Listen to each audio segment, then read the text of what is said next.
때와 같았을 것이니라. 아멘.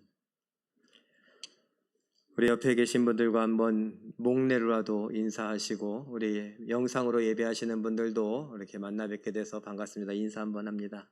예, 만나서 반갑습니다. 예, 감사합니다. 우리는 신앙생활하면서 믿음과 관련하여 그런 얘기를 합니다. 우리 믿음은 연약하다고, 그런 이야기를 하는데, 저는 그래서 생각해 봅니다. 도대체 믿음이 약하다는 건 뭐고, 믿음이 강하다는 건 뭔가, 믿음이 크다는 건 뭐고, 믿음이 작다는 건 뭔가. 우리가 흔히 생각하면 교회가 크거나, 아니면 재정이 풍부하고 넉넉하거나, 아니면 많은 선교사님들을 돕거나, 아니면 이웃들을 돕거나, 미자립 교회들을 도우면, 그러면 우리가 믿음이 큰 것인가? 크다 작다, 강하다 약하다, 어쩌면 그것은 세상의 기준으로 말하는 것은 아닌가 생각합니다. 벌써 그 말 자체가 비교를 하고 있는 것이고, 그 비교 속에 잘못하면 나는 잘한다, 나는 강하다, 나는 크다, 그런 우월감을 가질 수 있고, 또 반대로 열등감을 가져서 나는 약하다, 나는 작다, 나는 부족하다, 뭐 이렇게 생각할 수 있죠. 사람들은 말합니다.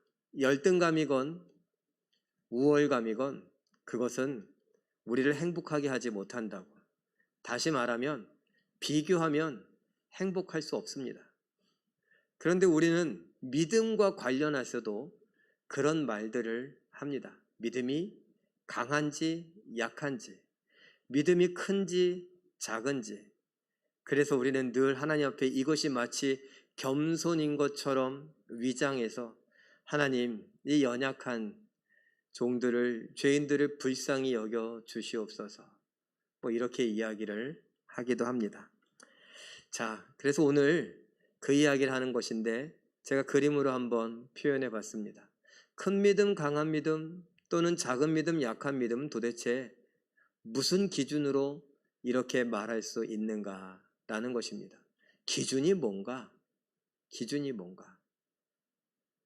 오늘 읽었던 민수기 13장의 이야기는 신명기 1장의 이야기와 반복이 되는데, 이 신명기 1장의 이야기는 민수기 13장의 이야기를 40년 후에 회고하며 이야기하는 것입니다.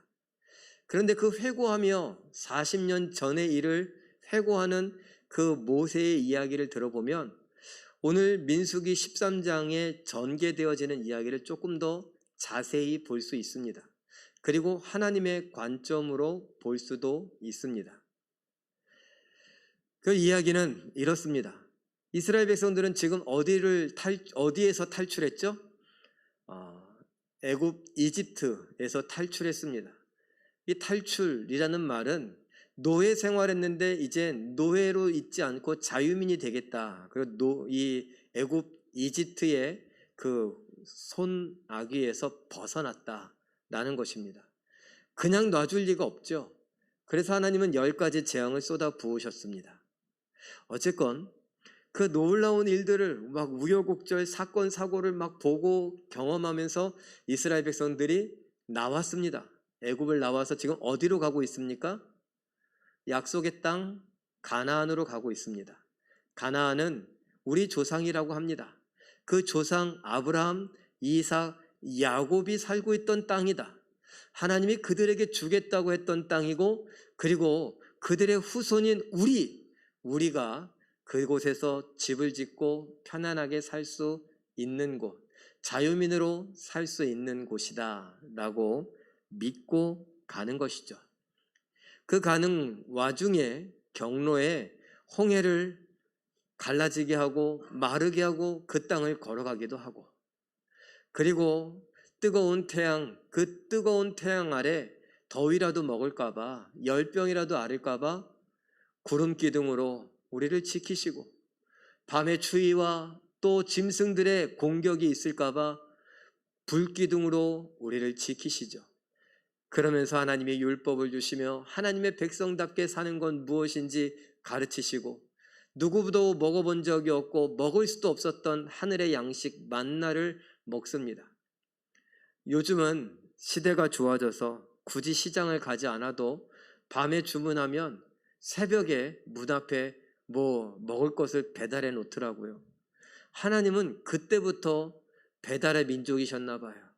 배달을 얼마나 잘해 주시는지 이스라엘 백성들 손 하나 까딱하지 않고 주문하지 않아도 각자의 텐트 앞에 하나님은 먹을 것을 갖다 놓으십니다. 그래서 텐트 문을 열고 나서기만 하면 거기에 있는 거 갖고 들어와서 먹기만 하면 됐습니다. 이렇게 먹고 마시고 구름기둥과 불기둥을 보면서 지금 어디를 가고 있다고요? 약속의 땅 가나안으로 가고 있습니다. 그런데 주겠다고 했으니까 주시겠죠. 그걸 믿고 가고 있는데 그 가나안의 문턱 입구에 도착했습니다. 그 동네 이름이 가데스 바네아라는 곳입니다. 모세가 말합니다. 저기를 봐라. 저기가 약속의 땅 가나안이다. 이제 가자. 가서 우리 땅이라고 하면 된다. 이게 무슨 말이에요? 저기에는 도대체 어떤 사람들이 살고 있는데? 아니, 모세는 중요하지 않대요. 들어갑시다. 하나님이 주신다고 했으니까 주실 겁니다. 이렇게 너무나 막연한 이야기를 하고 있습니다. 그것이 이 이야기의 시작이에요. 민수기 13장을 보면 이런 이야기는 자세히 나오지 않고 바로 하나님께서 모세에게 명령하십니다. 각 지파별로 한 명씩을 불러라. 그리고 그 사람들을 정탐꾼으로 세워서 가서 탐지하고 정탐하고 올 수 있게 해라. 그리고 순종합니다. 그런데 그 이야기의 밑 배경이 뭐냐? 신명기 1장에 나옵니다. 그 신명기 1장 20절과 21절을 우리 21절과 22절을 자막을 보고 한번 비교해 보기를 원합니다. 모세가 이렇게 얘기해요. 올라가서 차지하라. 두려워하지 말라. 주저하지 말라. 망설이지 말자. 이제 여기가 입구다. 가자 이겁니다. 그런데 사람들이 뭐라고 말하냐면 잠깐 무턱대고 들어가지 말고 먼저 사람을 보내서 정탐하자. 어느 길로 가는 게 좋을지, 어느 서급으로 들어가는 게 좋을지 우리에게 정보를 주고 알게 해서 그 정보를 갖고 정확하게 일하자. 이렇게 말합니다. 여러분, 지금 22절, 신명기 1장 22절에 사람들이 했던 말이 뭐 크게 잘못되게 느껴집니까? 요즘을 살아가는 우리들, 그리고 사실 역사 속에서 수많은 민족들, 수많은 사람들이 이 부분을 읽는다면 대부분 모세의 편이 아니라 이 사람들의 편을 들 것입니다. 굳이 사람들의 편을 들지 않더라도 그 사람들이 뭘 잘못했지? 이렇게 말할 수 있습니다. 확인하자고 이야기했는데요. 우리가 뭔가 정보를 갖고 정확하게 일하자고 했는데요. 갔다가 실수하고 실패하면 어떡합니까? 요즘 말하죠. 사람을 중요하게 여겨야지요. 굉장히 사람을 중요하게 여겨왔던 것처럼 느낍니다. 그리고 하나님은, 그리고 다른 사람들은 마치 사람을 중요하게 여기지 않는 것처럼 말합니다. 이 사람들이 그랬어요. 모세, 잠깐만요. 우리 장정만 60만이라고요? 그런데 우리에게 딸린 식구들은 어떡합니까? 연세 드신 분들은, 어르신들은 어떡하고, 우리의 부모님들은 어떡하고, 우리의 자녀들, 우리 어린아이들은 어떡합니까? 우리가 무턱대고 이렇게 들어갔다가 저들이 던진 화살이나 칼이나 창이나 뭐라도 한다 맞아 우리 아이 중에 한 명이라도 다치거나 하면 책임질 겁니까? 무턱대고 들어가서는 안 됩니다. 어느 길로 가는 것이 제일 안전한 길인지, 어느 성읍으로 가는 것이 제일 안전한 것인지 확인하고 가야 되는 거 아닙니까? 무슨 정보라도 있어야지. 당신은 가나안에 가봤습니까? 우리들 중 누구라도 가나안 땅에 가본 사람이 없으니 먼저 가서 보고 괜찮은지 확인하고 가는 것이 제일 안전한 길 아닙니까? 일리 있어요. 아무도 가본 적이 없으니까. 그래서 이 이야기가 시작됩니다. 하나님께서 말 들어주어라. 그럽니다. 12명, 12지파에서 한 명씩 가장 똘똘하게 생긴 사람, 가장 총기 있는 사람, 가장 민첩한 사람, 이런 것들을 다 갖춘 사람들을 뽑았겠죠. 여러분 죄송합니다.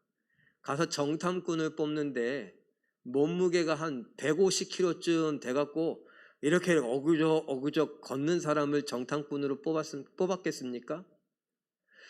죄송합니다. 무슨 말을 하는데 뭐라고요? 에? 뭐라고요? 안 들려 잘. 이러는 사람을 뽑았겠습니까? 척하면 착 알아듣는 사람 아니겠습니까? 몸도 좀 민첩하고 빨리빨리 움직일 수 있는 사람, 그런 사람들을 뽑지 않았겠냐고요. 예를 들어 공부를 잘하는 사람을 뽑았겠습니까? 못하는 사람을 뽑았겠습니까? 비교해 본다면 잘하는 사람을 뽑았겠죠. 또 관찰력이 있는 사람을 뽑았겠습니까? 없는 사람을 뽑았겠습니까? 있는 사람을 뽑았겠죠. 우리 중이라면 믿음이 좋은 사람을 뽑았겠습니까? 믿음이 없는 사람을 뽑았겠습니까? 믿음이 좋은 사람을 뽑았겠죠. 예, 이런 거예요. 사람들 생각에 이 사람은 정탐꾼으로서 걸리지 않고 잘 갔다 와서 우리에게 정확한 정보를 줄 만한 사람, 그 사람을 뽑았겠죠. 그래서 모세가 그들을 불러놓고 7가지 이야기를 합니다. 제가 정리해 봤습니다. 이 7가지 이야기는 사람들에 관한 이야기고 그 땅에 관한 이야기입니다. 거기에 사는 사람들의 이야기 2가지를 이렇게 알아오라고 합니다. 강한지 약한지 많은지 적은지 살펴보고 와라. 그리고 그 땅과 관련하여서 5가지, 좋은지 나쁜지 진영인지 산성인지 비옥한지 메말랐는지 나무가 있는지 없는지, 그리고 그 땅을 증명할 만한 열매를 갖고 와라. 이것이 이 정탐꾼들의 임무 미션이었습니다. 이걸 갖고 갑니다. 자, 이 사람들이 가서 며칠 동안 정탐하고 오느냐? 40일을 약속했습니다. 40일 동안 가서 살펴보고 와라. 그리고 그 약속한 40일이 흐릅니다. 40일 후에 이 정탐꾼들이 왔습니다. 몇 명이 갔다고요? 12명이 갔습니다. 그럼 몇 명이 왔을까요? 놀랍게도 12명이 왔습니다.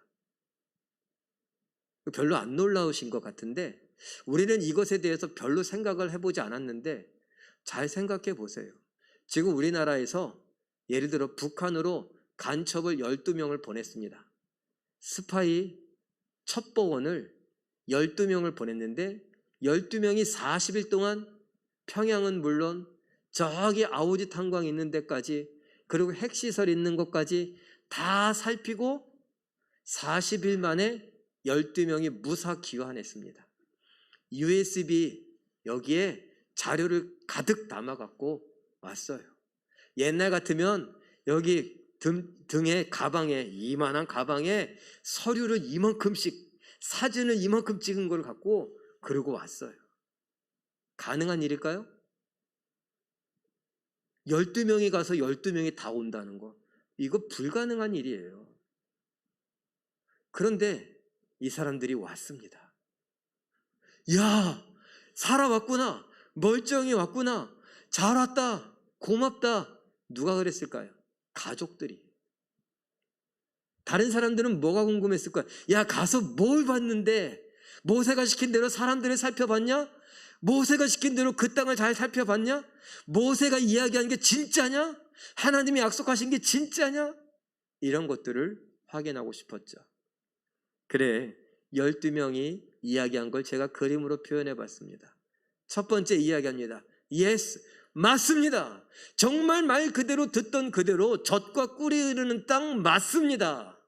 그런데 갑자기 이야기가 길어져요. 2번째로 이야기하는 것들은 이런 거예요. 그런데 거기 사는 사람들은 강합니다. 거기에 그 사람들이 살고 있는 산성, 성읍은 견고합니다. 그들은 큽니다. 그들은 거인입니다. 우리가 비교해 보니까 상대가 된다, 안 된다? 상대가 안 됩니다. 그래서 예스라고 했던 그 이야기가 마지막 결론에 가서는 뭐야? 노! 결론적으로는 그림의 떡입니다. 젖과 꿀이 흐르는 땅이 그림의 떡입니다. 우리는 불가능합니다. 그래서 어떻게 된다? 하나님이 가라고 해도 가면 안 됩니다. 불순종해야 합니다. 이 이야기에 다다르게 됩니다. 그 사람들 뭐라 그래요? 크고 강하대요. 그들은 거인이래요. 우리가 상대가 안 된대요. 그런데 상대도 안 되는 우리가 12명이 며칠 동안? 40일 동안 그곳에서 뭐 하다 왔어요? 샅샅이 살펴봤다고요. 자기들이 할 수 있는 대로 샅샅이 살펴봤어요. 그 12명 어떤 사람들이에요? 정탐꾼이에요. 그 정탐꾼들 아까 이야기한 대로 민첩해요. 빨라요. 그리고 명석해요. 똘똘해요. 그런데 그 사람들 전직 직업은 무엇입니까? 생각해 본 적 있습니까?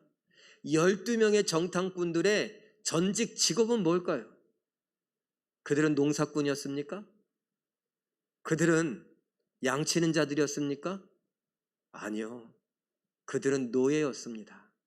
시키는 대로 하는 노예였습니다. 물 하나 얻어먹으려고 줄 서 있었고, 배급하는 그 식량 받아 먹으려고 줄 서 있었고, 채찍을 맞아가며 돌을 옮기고 일만 죽어라고 해야 했던 그런 사람들입니다. 훈련받지 못했다라는 거예요. 훈련받지 못했던 그 사람들이 얼마나 몸을 낮춰서 잘 숨고 잘 다녔을까요? 얼마나 빠릿빠릿하게 사람들 틈에서 아닌 척하면서 나고서 메모를 하며 저들의 어떻게 성읍인지 산성인지 이런 것들을 보고 메모를 하고 기억을 했을까요? 그들이 뭘 들고 왔죠? 열매를 들고 왔습니다. 우리가 이미 알고 있기로 그 열매는 무슨 열매입니까? 포도죠. 포도가 크다고 했습니까? 작다고 했습니까? 크다고 했어요. 그래서 포도 알맹이가 주먹만 하느니 머리통만 하느니 막 이런 얘기 했잖아요. 그런데 어쨌든 커요. 커서 몇 사람이 들고 와야 됐어요? 1인당 하나씩? 아니에요. 2사람이 들고 왔다. 그래요. 자, 그런데 이거 한번 연결해 보자고요. 가나안에 사는 사람들은 크고 강하고 거인들이 살고 있고 무섭고 상대가 되지 않아요. 그 사람들에게 들어가면 우리가 밥이 될 거예요. 자, 진짜 그래요? 그랬으면 12명이 다 살아올 수 있었어요? 아유, 우리가 잘 숨었죠. 얼마나 잘 숨었길래, 얼마나 훈련을 받았길래. 아니, 포도는 어떻게 들고 왔는데, 포도를 놓고 그거를 2사람이 짊어지고 어떻게 숨어서 왔을까요? 포도인 척? 포도나무인 척? 이게 가능합니까? 아유, 엎드려서 낮은 포복으로 기어왔겠죠. 포도를 짊어지고 어떻게 낮은 포복으로 기어왔겠냐고요. 포도를 짊어지고 어떻게 숨어 다녔겠냐고요. 이런 정황을 살펴보면 살아온 게 기적이죠. 스파이, 간첩, 첩보원 이런 훈련을 한 번도 받아본 적이 없는 사람들이 40일 동안이나 한 번도 가본 적이 없는 그 땅에 들어가서 구석구석 살펴보고 그리고선 정확하게 기록해갖고 살아 돌아왔는데, 그것도 커다란 포도송이를 조금만 잘못해서 터져버리는 그 포도를 그 사람들이 짊어지고 왔는데, 그 포도 알맹이가 크기 때문에 그 포도로는 도끼로 까야지 그 포도알이 까질까요? 포도에는 포도잖아요. 그 껍질이 두꺼우면 얼마나 두껍겠어요. 그 사람들이 들고 왔는데 포도 알맹이가 하나 달려 있었어요? 아니에요. 결실한 포도나무가 얼마나 큰지 그거 바로 앞에서 따왔어요? 바로 앞에서 따왔으면 그 사람들이 진작에 따다 먹었죠. 야, 여기 앞에서 딴 거 봤어 이럴 거 아니에요. 가나안 땅에서 갖고 왔다고요. 이건 불가능한 일이에요. 그런데 그렇게 됐어요. 가능하게 됐다고요. 그런데 그들은 그 자신들이 불가능을 가능으로 만든 기적의 주인공이면서 뭐라고 말해요? 불가능하다고 말해요. 그래서 불순종해야 된다고 말합니다. 이걸 제가 다시 한번 이렇게 그림으로 표현해 봤어요. 먼저 10명이 이렇게 말합니다. 살아 돌아온 10명이 이렇게 말해요. 우리보다 강하다. 그 땅은 거주민을 삼키는 땅이다. 신장이 장대한 자들이고 거인들을 봤다. 그래서 어쨌다는 거예요? 우리가 스스로 보기에도 메뚜기 같았는데 그들이 보기엔 오죽하겠느냐. 이 메뚜기란 말은 뭘까요? 단순히 메뚜기다라는 게 아니라 메뚜기 같다라고 하면서 그 다음 말에 보면 우리는 그들의 먹이다. 먹잇감이다. 아무것도 아니다. 가면 어떻게 한다? 먹힌다. 이긴다, 진다? 진다. 들어갈 수 있다, 없다? 없다. 이 이야기를 극대화하려고 우리는 메뚜기다 이런 표현을 한 거예요. 자, 그런데 12명 중에 10명은 이렇게 얘기했지만 2명은 또 다른 이야기를 해요. 한번 읽어볼까요? 그냥 여기 있는 대로 시작. 심히 아름다운 땅이다. 젖과 꿀이 흐르는 땅. 우리의 먹이 여호와는 함께. 예, 이런 거예요. 거기 맞다. 아름다운 땅이다. 젖과 꿀이 흐르는 땅이다. 그들이 우리의 먹이다. 여호와는 우리와 함께 하신다. 이렇게 이야기할 수 있다. 이렇게 이야기하는데 그래서 뭐 어쨌다는 거예요? 그들, 우리가 바라보니 그들이 메뚜기다. 그들이 우리의 먹이다. 왜? 가만 보니 그들의 신은 없다는 거예요. 여호수아와 갈렙, 특별히 갈렙이 관심사가 있었습니다.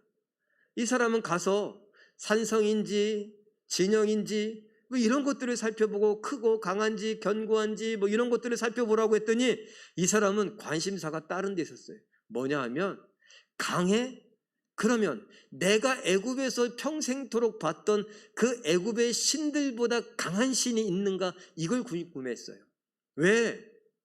애굽의 그 모든 것들, 애굽에서 봤던 그 모든 유명한 신들을 누가 하나님께서 아무것도 아닌 것처럼 치시고 그 손에서 우리를 건져내시고 그 손에서 우리를 구원하여 지금 여기까지 오게 하셨는데 가나안 땅에 혹시 더 큰 신이 있거나 더 강한 신이 있으면 이거 고민해 봐야죠.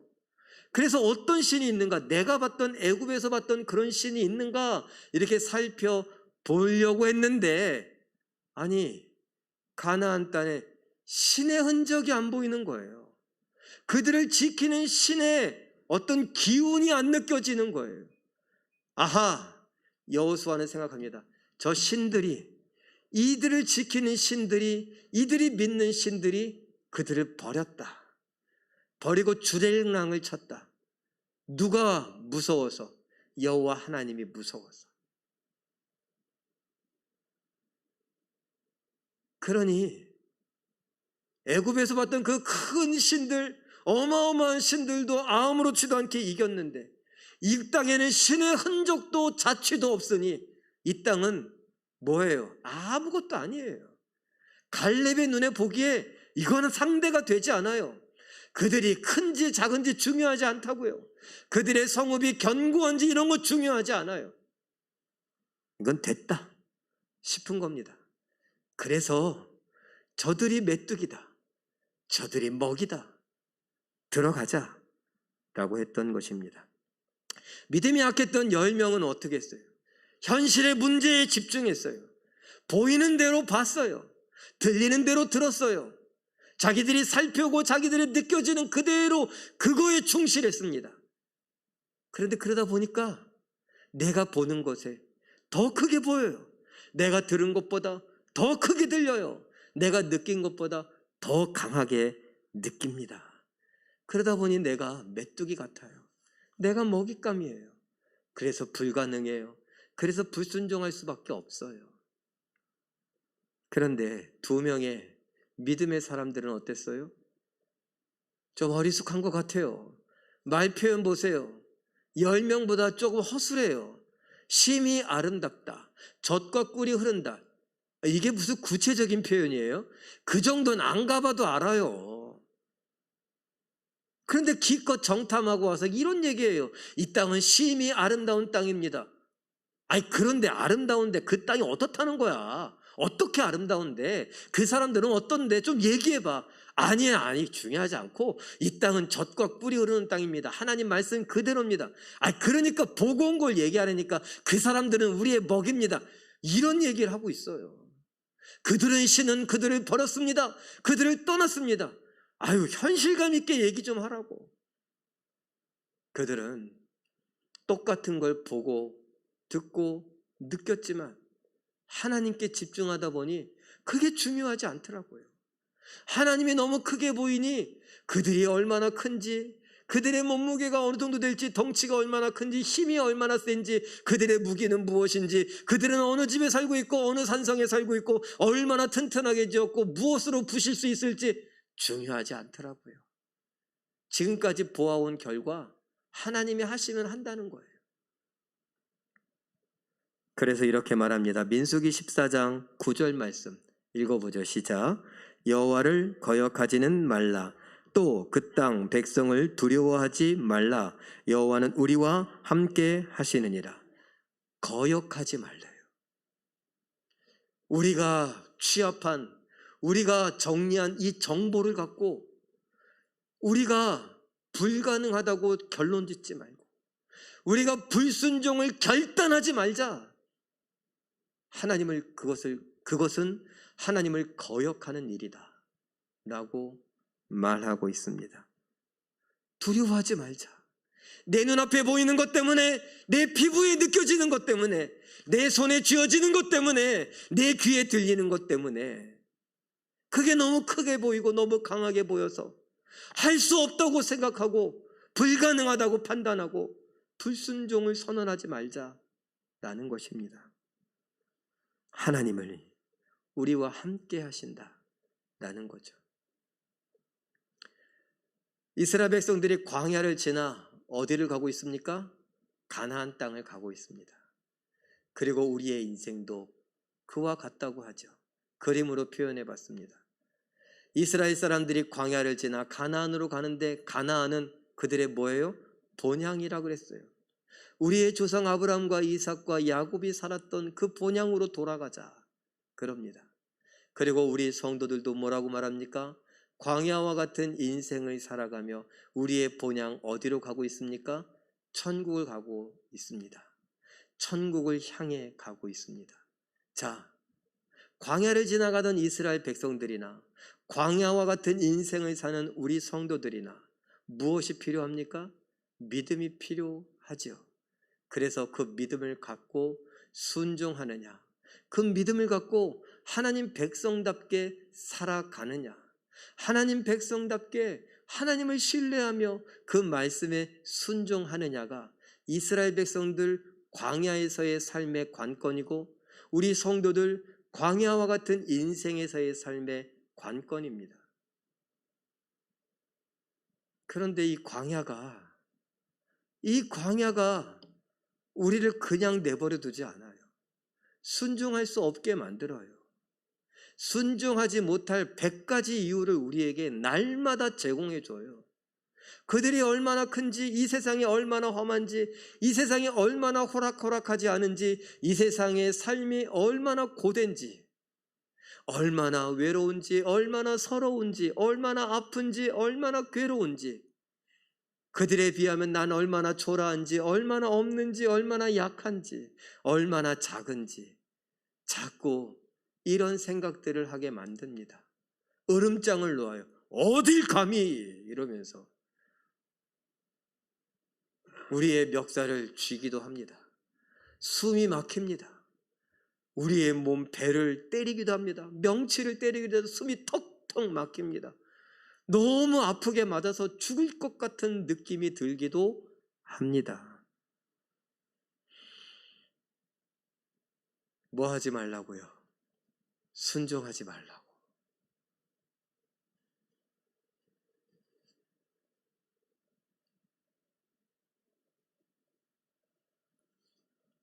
자, 시작하면서 했던 질문. 믿음이 큰지 강한지, 작은지 약한지 그 나누는 기준이 뭡니까? 그 나누는 기준은 오늘 순종하느냐 안 하느냐입니다. 그림으로 표현해 봤습니다. 왼쪽에 노란 거, 순종의 편에 있는 거 한번 읽어보죠. 시작. 오늘 나와 함께 하시는 하나님을 바라보며 순종. 뭐 한다고요? 순종한다. 뭘 바라보며?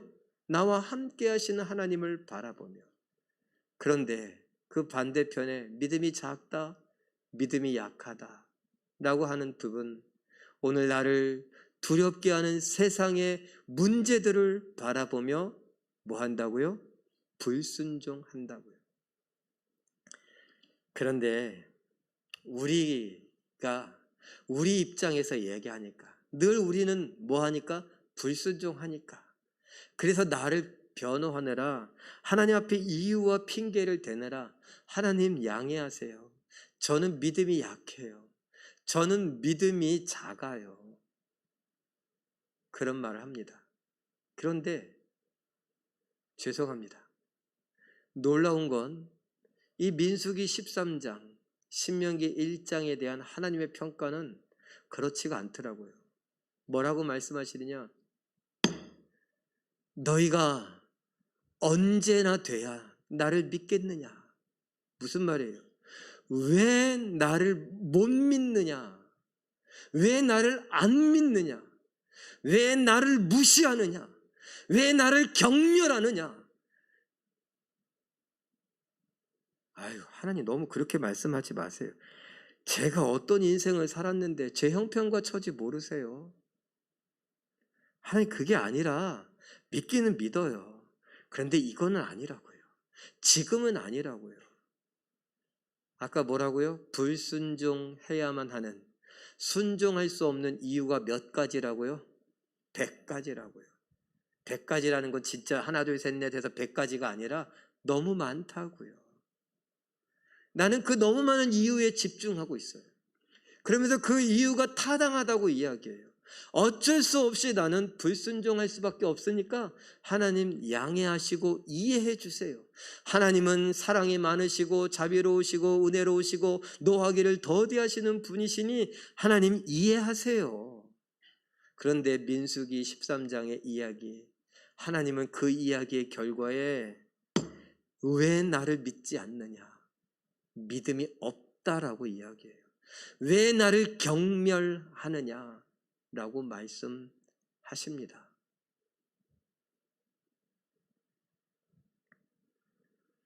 믿음이 크다, 작다. 믿음이 강하다, 약하다. 기준은 순종인데 따지고 보니 믿는 사람이 순종하더라고요. 그리고 보니 믿음이 약하다, 믿음이 작다라는 말은 없습니다. 그것은 믿음이 없는 것이에요. 하나님을 내 삶 속에서 함께 하신 하나님을 못 보고 있는 것이고 인정하지 않는 것이고 믿지 않으니까 내가 순종하는 것을 가로막고 있는 이 모든 것이 너무 크게 보이니까 집값이 너무 크게 보이지 않아요? 터무니없이 작은 쥐꼬리만한 내 월급이 너무 나한테 크게 느껴지지 않아요? 카드값은요? 마이너스 통장은요? 갚아야 할 빚은요? 그리고 먹고 살아야 될 문제는요? 그래도 사람답게는 살아야죠. 그래도 좀 입고는 살아야죠. 좀 먹는 거는 먹어야죠. 좋은 거 먹재요? 누가 좋은 거 비싼 거 입재요? 누가 뭐 비싼 아파트에 산대요? 이게 소소한 거잖아요. 그 소소한 거, 그것도 못하냐고요. 근데 그 소소한 게 내 인생의 전부를 차지해버려서 하나님 말씀에 순종하는 게 너무 힘들어요. 배려? 내 먹고 살기도 힘든데 다른 사람을 무슨 생각을 해줘요? 존중? 내 아픈 게 너무 큰데 다른 사람을 어떻게 존중해주고 인정해줘요? 내 자존심 지키기도 힘든데. 친절? 웃음이 나와야지. 어떻게 내가 웃는 얼굴로, 어떻게 내가 자상한 목소리로, 자상한 말투로, 친절한 말투로 돼? 섬김? 내 자격, 내 권리면 섬김을 받아야지. 여러분, 우리는 이렇게 자꾸 이유들을 늘어놓고 열거하지만 하나님은 그런 우리들을 보시면서 얘야, 왜 나를 안 믿니? 왜 나를 못 믿니? 내가 얼마를 더 보여줘야 되니? 내가 얼마를 더 쏟아부어줘야 되니? 너는 왜 나를 무시하니? 너는 왜 나를 경멸하니? 네 상처가 나보다 더 크니? 네 경험이 나보다 더 크니? 네의 현실 감각이 나보다 더 크니? 이 세상이 나보다 더 크니? 나보다 더 강하니?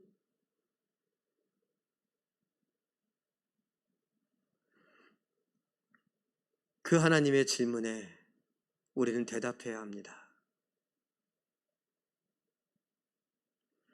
이사야 43장 4절 말씀 읽어봅니다. 시작. 내가 내 눈에 보배롭고 존귀하며 내가 너를 사랑하였노라. 하나님이 우리를 보배롭고 존귀하게 여기신대요. 가진 것도 없는데, 배운 것도 없는데, 늘 고집불통인데, 내 맘대로 내 뜻대로 살아왔는데, 세상 사람들이 다 무시하는데, 상종 못할 사람이라고 하는데, 무식하다고 말하는데, 냄새난다고 말하는데, 하나님이 말씀하십니다. 넌 이 세상을 창조하고 이 세상을 다스리며 이 세상을 심판할 내가 보건대 넌 너무나 보배롭고 존귀하다. 세상 사람들의 말에 귀 기울이지 마라. 저들이 널 무시해도, 저들이 너의 자존심을 짓밟아도, 너를 한맺히게 해도 내가 너를 귀히 여긴다. 내가 너를 사랑한다. 그래서 어떻게 한다고요? 사랑하는 널 지키기 위해 세상 끝날까지 내가 너와 함께 한다. 가나안으로 들어가도, 요단강을 건너고, 여리고성 앞에 서 있건, 아이성 전투에서 뒤로 물러서건 상관치 않고 하나님은 매 순간 함께 하신다고 말씀하십니다. 뭐 할 때? 순종하려고 할 때에.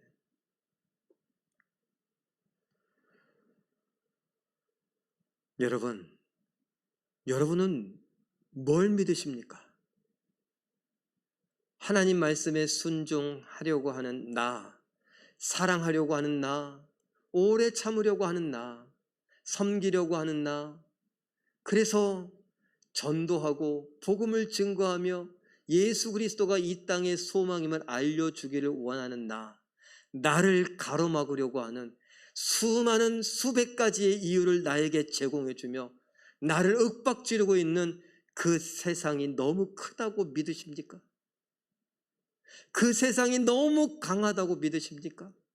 내가 저들 앞에서 순종하는 건 계란으로 바위치기 하는 거라고, 내가 보기에도 저들 앞에서 난 저들의 먹잇감이요 놀이개감이요 아무것도 아니라고, 메뚜기와 같다고 믿으십니까?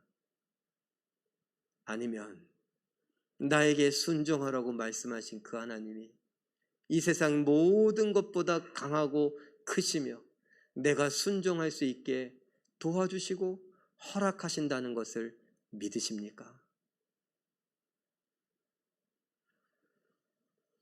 여호수아 1장 9절 말씀도 함께 읽어봅니다. 시작. 내가 내게 명령한 것이 아니냐. 강하고 담대하라. 두려워하지 말며 놀라지 말라. 내 하나님 여호와가 너와 함께 하느니라. 내가 명령했으니 너는 따르기만 하면 된다. 내가 명령했으니 너는 순종하기만 하면 된다. 너는 사랑하기만 하면 된다. 너는 복음 증거하기만 하면 된다.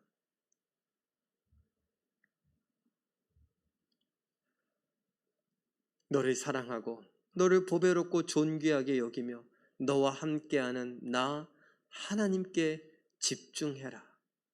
그리고 순종해라. 100가지의 이유가 네 앞에서 아무것도 할 수 없을 것이다. 다 쓰러지고 다 없어지고 무너져내린 여리고성처럼 불타버린 아이성처럼, 그래서 가나안 땅을 하나님이 주셨던 것처럼 우리에게 천국을 주시는데 그 천국 가는 길에 끊임없이 믿음으로 순종하며 승리할 수 있게 해 주십니다. 마지막으로 그림을 하나 준비해 봤습니다. 순종하려고 하는 우리 앞에 세상은 때론 골리앗처럼, 때론 쓰나미와 같은 거대한 풍랑처럼, 또는 맹렬한 화산이나 불꽃처럼 우리 앞을 가로막으려고 합니다. 그런데 그건 아무것도 아닙니다. 나와 함께하는 하나님, 예수님이 이 세상 그 어떤 것보다, 무엇보다, 아니 이 세상 모든 것을 합한 것보다 더 크고 강하십니다.